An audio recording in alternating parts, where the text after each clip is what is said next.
Balanced communication. আপনি কোথায় যাচ্ছেন, কি করছেন, আপনার সারাদিনে কি কি ঘটলো, এই জিনিসগুলো আপনার পার্টনারকে ইনফর্ম করা।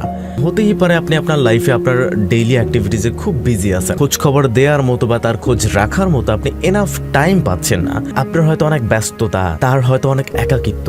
এই একাকিত্বর সময়টা ফেস করার জন্য তার অ্যাটলিস্ট কিছু চিন্তা ভাবনা তো দরকার আছে, তাই না? তার তো একটা ইমাজিনেশন দরকার আছে আপনাকে নিয়ে বা আপনি রিলেটেড। কখনো ছুটি আছে, কখনো সময় বেশি আছে, একটু বেশি দেয়া। যখন বেশি সময় নেই, একেবারেই নগণ্য, তাকে অ্যাটলিস্ট ইনফর্ম করা, আমি এখানে আছি, এই কাজটা করলাম, যার কারণে আমার হাতে আসলে সময়টা নেই। সে ডেফিনেটলি আপনাকে বুঝতে চেষ্টা করার কথা, এবং আপনারও উচিত তার খোঁজ খবর রাখা, চেষ্টা করা যে হ্যাঁ, তার কেন মন খারাপ, তার আসলে ভালো কেন লাগছে না, তার আসলে মনের কথাগুলো শেয়ার করার জন্য আপনাকে দরকার।